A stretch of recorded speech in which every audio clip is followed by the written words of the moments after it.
Você está no Gastroped Talks, um canal de educação continuada em gastroenterologia, hepatologia e nutrição pediátricas. Aqui trazemos as informações mais atualizadas e relevantes para médicos e demais profissionais de saúde interessados em aprimorar seus conhecimentos nessas áreas. Nossos episódios são realizados por especialistas que compartilham trabalhos e diretrizes recentemente publicados, além de dividir sua expertise para ajudar a melhorar a qualidade do atendimento aos pacientes.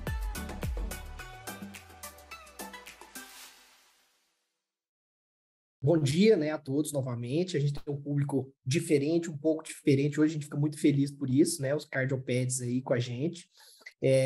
Bom, para quem não conhece, nós somos o Gastroped Talks, somos eu, doutora Maria Ângela, doutora Natasha, três gastropediatras, e a gente tem esse encontro aqui do Gastroped Talks. A gente já fez esse encontro 2 vezes por mês, e agora a gente passou para fazer 1 vez por mês, então já vai fazer 3 anos, né? A doutora Ângela me corrigiu hoje, vamos fazer 3 anos de Gastroped Talks.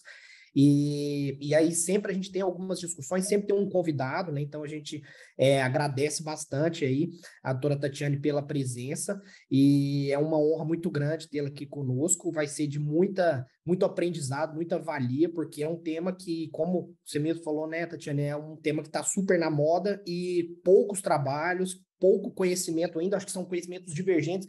Os cardios têm um conhecimento do Fontan, os gastros hepatologistas têm o conhecimento das doenças hepáticas crônicas, mas quando associa essas duas coisas é uma entidade nova para todos nós, Então, e é um tema que me interessa muito, passou a me interessar muito de uns tempos para cá, Então, a gente até mudou o nosso projeto do doutorado para fazer a elastografia nos pacientes pós-Fontan. Então, é um tema que tem me despertado muito interesse, Então, é um prazer muito grande tê-la aqui conosco e todos os cardiopeds que estão aí também. Bom, vamos lá. A gente, para quem não conhece aqui a dinâmica do Gastroped Talks, a gente apresenta um guideline, um artigo mais amplo sobre o tema, abre para as discussões, então todo mundo fica à vontade para fazer perguntas e discutir, e depois a gente faz um artigo sobre o próprio tema também, depois a gente abre para discussão novamente. A gente escolheu esse artigo publicado no Circulation em 2020, a doença hepática associada ao Fontan, o manejo, o screening e as considerações do transplante. Comecei a conhecer há pouco a Circulation, esse periódico, é um periódico que tem um fator de impacto muito grande, A gente conhece muito aí os da Gastroped, mas confesso que o Circulation eu já conhecia de nome, mas eu não conhecia a fundo as publicações. São publicações muito, muito boas e que com fator de impacto que aumentou muito nos últimos tempos, Bom, então uma breve revisão aqui do Fontan, ou da circulação do Fontan, o Fontan foi descrito ou foi publicado, no comecinho dos anos 70, ali, 1970, para as cardiopatias é um tratamento cirúrgico, a via final de um tratamento cirúrgico das cardiopatias univentriculares. Então, estima-se que 1 para cada 10 mil nascidos vivos nascem com alguma cardiopatia univentricular, que dá mais ou menos ali 10% de todas as cardiopatias congênitas. São várias as doenças, Como a Tatiana falou mesmo, é um grupo heterogêneo de pacientes que tem a circulação, que tem essas doenças univentriculares. Os passos da cirurgia, do procedimento cirúrgico, foram se aprimorando ao longo dos anos, Então, eles começam fazendo a cirurgia em 2 tempos, em 3 tempos, Isso os cardiopediatras aí vão conhecer bastante. Então, só para os hepatologistas relembrarem, feito a cirurgia de Norwood e cirurgia de Glenn, podem ser feitas separadas. Não existe uma idade padronizada para esses procedimentos cirúrgicos, nem para o Glenn e nem para o Fontan, mas estima-se que por volta do 1º ano de vida é feito o primeiro procedimento, e depois dos 2 aos 4, 5 anos é feito o procedimento de Fontan, Então, a cirurgia de Glenn é uma conexão cavo pulmonar superior, enquanto a cirurgia de Fontan é uma conexão cavo pulmonar total. É um shunt cirúrgico que desvia o sangue da veia cava inferior para a artéria pulmonar direita, com ou sem fenestração, e bypassando, né, sem passar pelo ventrículo único funcional, né? Então, esse é o procedimento, a via final dessas cardiopatias univentriculares. A principal consequência, as principais consequências dessa nova circulação é um aumento da pressão venosa central, então isso reduz um pouquinho a pré-carga para o ventrículo único funcional, e isso reduz o débito cardíaco, né, por fatores pré-capilares, pode ter uma estenose do circuito, ou pode ter um aumento da resistência vascular pulmonar, ou por fatores pós-capilares, como uma disfunção sistólica ou diastólica do ventrículo funcional, e com ou sem uma estenose ou regurgitação da válvula atroventricular, né? Isso tudo, a longo prazo, gera o comprometimento hepático. Existe uma hipóxia também, principalmente do sangue arterial, pelas colaterais veno-venosas e pela incompatibilidade da ventilação-perfusão pulmonar pós-circulação de Fontan. E isso culmina numa congestão venosa hepática por esse fluxo alto de pressão na veia cava inferior, que é não pulsátil. Então, por consequência, isso acaba fazendo uma congestão hepática a longo prazo.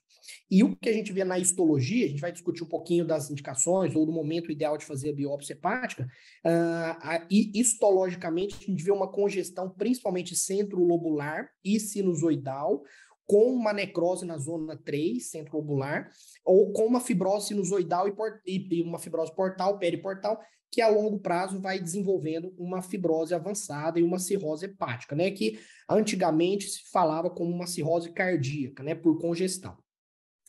E isso tudo culmina na doença hepática associada ao Fontan. A FAUD é uma das doenças do espectro das hepatopatias congestivas. Existem outras hepatopatias congestivas que têm um arranjo histológico, principalmente, muito parecido, mas a FAUD ela tem algumas características próprias, né, que diferem um pouquinho das outras hepatopatias congestivas, principalmente pela a elevação crônica da pressão venosa central e da congestão venosa passiva. Isso tudo gera um baixo fluxo na veia porta, um baixo fluxo hepático no sinusoidal, que a longo prazo, isso 10, 20, 30 anos pós-Fontan, isso culmina em uma fibrose avançada e uma cirrose hepática.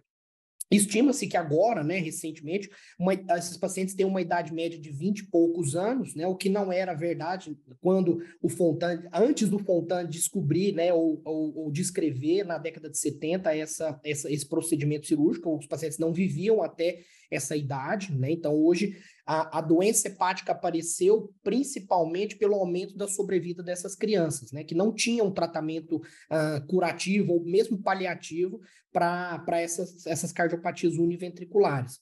E 10 anos depois do Fontan descrever a cirurgia, então comecinho da década de 80, que os hepatologistas descreveram essa entidade, né, doença hepática relacionada ao Fontan. Então, é uma cirurgia nova, e é uma doença nova também para nós, né? Tem 30, 40 anos, né? Então, a gente ainda não sabe muito bem quais as consequências a longo prazo desse acometimento. Então, hoje estima-se que 70 mil pacientes existem no mundo pós-Fontan, né? Com cirurgia de pós-Fontan.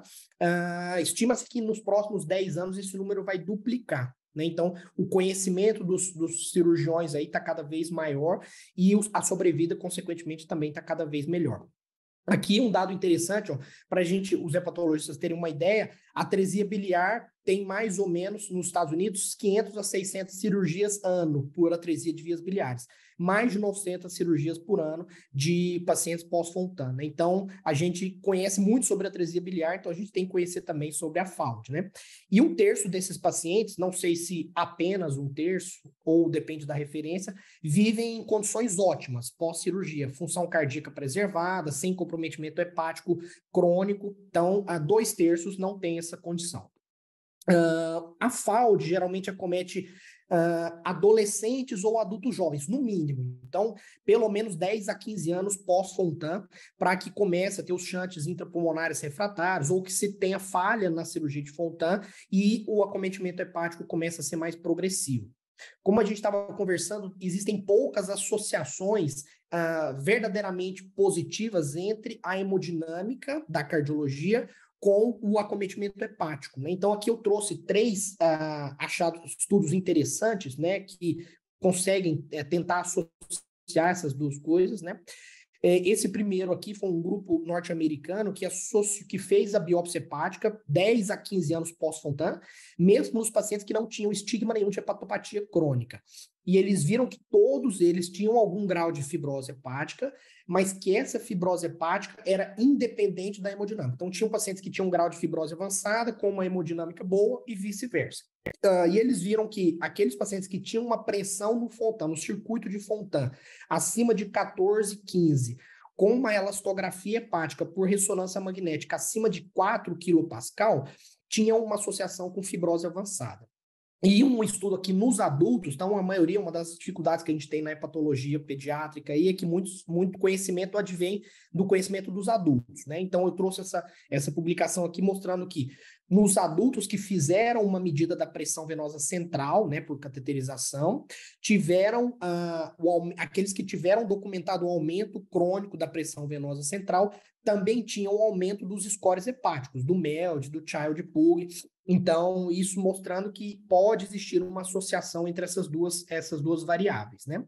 E a melhor forma de avaliar a cardiopatia e avaliar a hepatopatia seria através de um cateterismo. Então, faz a cateterização cardíaca, no mesmo momento já faz uma biópsia transjugular, que o risco de complicação é menor, e isso seria plausível de fazer com pelo menos 10 a 15 anos pós-cirurgia.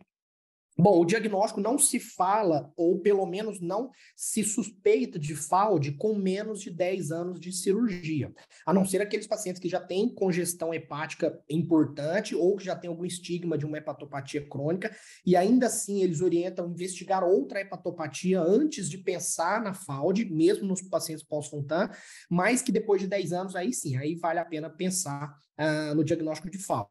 Clinicamente, é frustrante do ponto de vista hepático, não tem nenhum estigma de hepatopatia crônica, não tem varizes esofágicas, pressão portal, a não ser que esses pacientes tenham uma fase de congestão, com hepatomegalia, ascite, dor abdominal, aí a gente consegue, a clínica nos ajuda um pouco. Exames bioquímicos, a mesma coisa, eles não nos ajudam muito. Pode ter um aumento transitório ou persistente das enzimas ou das canaliculares, mas isso é pouco sensível e não correlaciona com a gravidade da fibrose. A gente pode usar o RNI como um bom parâmetro aqui para associar com o Metavir F3, F4, mas a gente sabe que o RNI é um parâmetro enviesado aqui, porque os pacientes muitas vezes estão anticoagulados, né? Então a gente usa um MELD, que é um MELD que não usa o RNI para fazer análise, né? Para a gente tirar esse viés, né? Se o paciente está congesto, e aí principalmente naqueles pós-operatórios imediatos, a gente tem aumento de bilirrubina, gama-GT e uma queda na albumina, mas isso é transitório. E na evolução parece que o primeiro exame que se altera na suspeita de FAUD é a gama-GT, mas isso também é pouco sensível. E aqui eu tiro uma licença poética para falar um pouquinho da elastografia hepática, né? Já existem várias publicações associando a elastografia hepática com o pós-operatório de Fontan, né? E a gente fica muito feliz por isso, porque a elastografia hepática também é um método recente, né? De 30, 40 anos para cá. O conhecimento ainda está evoluindo na elastografia hepática como um todo, não só no pós-operatório de Fontan, mas já existem vários grupos aí utilizando a elastografia hepática como um marcador não invasivo para avaliar a fibrose hepática, não só nas hepatopatias cardíacas, mas nas outras hepatopatias crônicas, né? Existem vários métodos, para quem não conhece ou tem pouco contato com a elastografia hepática, existem vários métodos para se fazer a elastografia hepática, por tomografia, por ressonância, por ultrassom, e uma elastografia hepática transitória, que é o Fibroscan, né, o nome comercial. Então, depende da disponibilidade de cada serviço, ter o aparelho ou não, ter o know-how de fazer o exame ou não. A ressonância magnética encarece muito, a elastografia por ressonância encarece muito o método, né? Então já é um método caro. A elastografia hepática transitória também é um aparelho muito caro. O que se vê na prática é a elastografia por ultrassom, né? Que é um aparelho ultrassonográfico comum com um software específico para fazer a elastografia. Nos pacientes pós-Fontan, a gente tem alguma limitação técnica, porque muitos pacientes estão congestos durante a avaliação. Então, às vezes, eles estão assíticos nessa avaliação. Então, a ascite é um dos fatores que atrapalha a realização da elastografia hepática. Além disso, como eles têm algum grau de hipóxia, a gente precisa, na elastografia, quem já acompanhou sabe, uma inspiração, e aí o paciente faz uma pausa respiratória e a gente faz a imagem na pausa respiratória. Então, crianças muito pequenas não conseguem seguir esse comando, né? E pacientes com hipóxia crônica, às vezes, não conseguem fazer essa pausa respiratória. Então, há uma limitação nesse sentido também.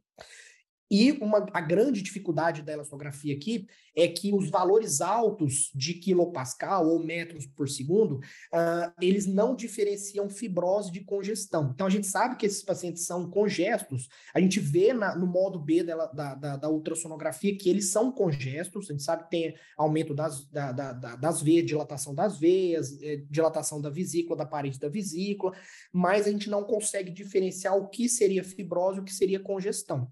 Então, aqui, eu falo que a elastografia ela tem a importância dela aqui no pós-Fontan, no paciente fazendo medidas seriadas. Então, aquele paciente que tinha uma elastografia de 10, 12 quilopascal, a gente repete depois de 2 anos, ele está com 15, 16. O próprio paciente, no mesmo aparelho, fazendo o mesmo método, com o mesmo avaliador, ele sendo o controle dele mesmo, a gente consegue, independente de valor de referência, a gente consegue perceber que alguma coisa está acontecendo. Se a parte hemodinâmica está compensada, provavelmente essa piora é fibrose. Se a parte hepática está relativamente compensada, provavelmente essa piora é hemodinâmica. Então, é importante essa conjunção, né, essa associação com os exames da cardiologia, né, o eco, as formas de avaliar a pressão venosa, para associar com os achados elastográficos, para não fazer uma coisa isolada da outra. Bom, a biópsia é o padrão ouro, continua sendo o padrão ouro para todas as hepatopatias crônicas. Questiona-se muito o momento ideal de fazer a biópsia pelas complicações, são pacientes anticoagulados, então seria interessante talvez fazer a biópsia transjugular, né, no momento que vai fazer o cateterismo, por exemplo. Uma dificuldade que a gente tem nesses pacientes é aquela zona cinzenta, então aqueles pacientes que são F0, F1, que não tem fibrose nenhuma, são fáceis de avaliar na histologia. Da mesma forma que aqueles pacientes que são F4 também são fáceis de saber que ele está com fibrose avançada. Aquela zona F2, F3 fica muito difícil de diferenciar se é por comprometimento fibrótico ou se é por congestão. Então, eles propõem aí que a relação com o metavir é muito baixa. Então, eles propõem, os patologistas propõem outras formas de avaliar a histologia que não seja o metavir, porque a correlação é muito ruim, né? Os métodos de imagem, que não é elastografia hepática, são extremamente importantes, principalmente os contrastados, é melhor do que o ultrassom, mesmo o ultrassom contrastado aqui, mas eles ficam restritos naqueles pacientes que têm já uma fibrose avançada. Então, você vai achar parênquima heterogêneo, achados de cirrose hepática, né, ou de hipertensão portal. Fica reservado para esses pacientes. Então, não é bom para o diagnóstico inicial, né? A não ser, mais uma vez, que esses pacientes sejam congestos. Hepatomegalia, parênquima heterogêneo, dilatação das veias. Aí a gente consegue suspeitar melhor e utilizar melhor esses métodos de imagem, né? Existe uma associação com nodularidades, hiperplasia nodular focal está presente aí em 1/3 dos pacientes que têm doença hepática associada ao Fontan. Se esses pacientes são cirróticos, tem que avaliar a possibilidade de carcinoma hepatocelular, porque é muito comum que mais de 20, 30 anos pós-Fontan, esses pacientes evoluam com carcinoma hepatocelular, e no screening pedir ultrassom alfa-feto a cada 6 meses, né? E para o diagnóstico a gente usa o LIRADS, né? Que é uma forma ultrassonográfica, uma forma radiológica de avaliar esses achados aí, né? A endoscopia ou o gradiente de pressão da via porta fica reservado para casos que tem uma hemodinâmica muito comprometida ou que tem cirrose com suspeita de varizes esofágicas. Não é um bom exame para o diagnóstico, né? E aqui o guideline trouxe algumas formas, né, de acompanhamento, alguns fluxogramas de acompanhamento, apesar de não haver consenso, né? Foi essa publicação que trouxe esses fluxogramas. Então, aqueles pacientes que têm um bom Fontan, mas que são assintomáticos do ponto de vista hepático, merecem uma biópsia com 10 anos pós-Fontan. Se essa biópsia não demonstrar nenhuma fibrose, esse paciente faz uma elastografia, monitorização bioquímica anual e imagens ultrassonográficas anuais. e achar o melhor momento para rebiopsiar. Isso é questionável. Se já tem uma fibrose leve a moderada, encaminhar para um serviço de hepatologia, fazer uma ressonância aqui por elastografia, né, uma elastografia por ressonância, exames laboratoriais a cada 6 meses e modificar os fatores modificáveis, né, utilização de alguma medicação, perder peso, enfim, modificações que possam favorecer a doença hepática. E se esse paciente, depois de 10 anos, tiver uma biópsia já com cirrose avançada, aí a avaliação do transplante, a equipe do transplante. Se esses pacientes já são sintomáticos aqui, eles falam que pelo menos 3 a 5 anos pós-Fontan, eles já podem se tornar sintomáticos, aí sim. Se eles tiverem algum estigma de hepatopatia crônica, aí merecem biópsia em qualquer momento desses que ele começa a ficar sintomático. Elastografia por ressonância magnética, exames laboratoriais a cada 3 meses, avaliação de varizes esofágicas e avaliar a necessidade do transplante hepático, e a gente vai falar do transplante combinado também. Naqueles pacientes com assintomáticos, mas com falha do Fontan, aí sim, esses pacientes têm que ser avaliados para o transplante. E aí a gente vai falar da diferença do transplante hepático, cardíaco e combinado, né, que também é uma grande discussão em relação ao Fontan. E antes disso aqui, é uma publicação de 2018 que veio lá do Sick Kids, né? A Natasha fez estágio lá no Sick Kids, então eles sugerem uma forma de acompanhamento, né? Uma sugestão. No momento zero do diagnóstico, investigar outras hepatopatias, ultrassom de abdômen e elastografia hepática pelo método que tem acesso. Depois de 10 anos de Fontan, exames bioquímicos anuais ou bianuais, ultrassom de abdômen, elastografia ou ressonância a cada 5 anos, e aqueles pacientes que têm mais de 10 a 15 anos de Fontan, uma biópsia hepática, exames bioquímicos aqui com alfa-fetoproteína a cada 6 a 12 meses, uma elastografia hepática ou ressonância anual. É uma proposta de acompanhamento aqui do Sick Kids. Bom, em relação ao transplante, aqui eu coloquei o transplante hepático, mas na verdade é o transplante cardíaco e hepático. Não se tem muitos dados de como é a evolução desses pacientes pós-transplante. O transplante hepático isolado não é indicativo, não é indicado, né? Não tem poucos trabalhos que indicam o transplante hepático isolado sem o transplante cardíaco. O transplante cardíaco isolado tem impacto muito incerto no fígado, então tem aqueles pacientes que transplantam o coração e pioram a doença hepática, aqueles que melhoram muito a doença hepática, então a gente não sabe muito bem qual é o comprometimento do fígado após o transplante cardíaco. Deve ser feito em pacientes mais jovens, ou seja, aqueles que não têm um comprometimento hepático ainda bem acentuado, e não se sabe também se aumenta ou diminui o risco de carcinoma hepatocelular. Os estudos aqui são bem divergentes. Alguns falam que melhora muito a hepatopatia e diminui, praticamente zera, o risco de carcinoma hepatocelular, e outros que mostram completamente o oposto, que piora bastante a circulação hepática, piora a doença hepática, aumenta o risco de carcinoma hepatocelular, progride a fibrose, faz uma cirrose precoce. Então, é muito incerto aqui o transplante cardíaco isolado com ou sem FAUD, né? E o transplante combinado tem bons resultados. Aqui eu trouxe os centros, né, que estão fazendo ou que já fizeram, reportaram algum trial aí de transplante combinado, né, hepático e cardíaco. Tem bons resultados não só anatômicos e funcionais, mas parece que o transplante combinado tem efeito imunológico também, diminui a sensibilidade ou diminui o risco de rejeição a esses dois órgãos, aqui falando principalmente do hepático, né?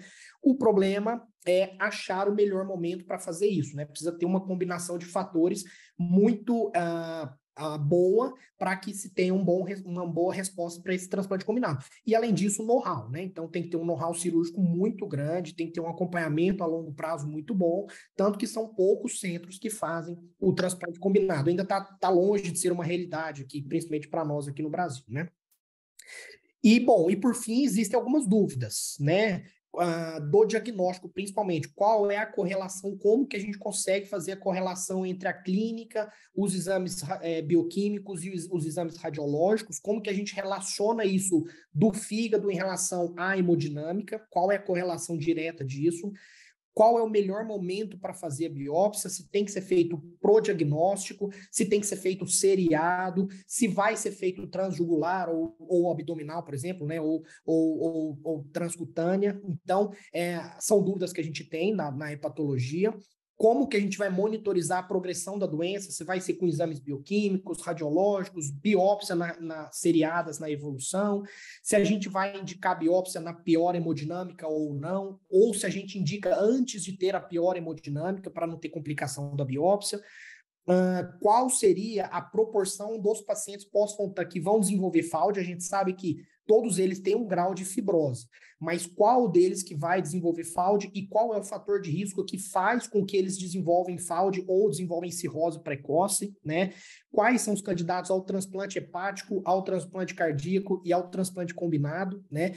E qual é o risco de desenvolver carcinoma hepatocelular, que é talvez a complicação mais trágica, né, desses pacientes cirróticos. Então, são muitas dúvidas que nós hepatologistas temos, eu sei que os cardiologistas também devem ter, mas é essa ideia são essas dúvidas e essas discussões que o artigo trouxe para a gente aqui hoje. Fique por dentro das últimas novidades e descobertas em gastroenterologia, hepatologia e nutrição pediátrica no nosso canal do YouTube e também presente nas principais plataformas de podcast.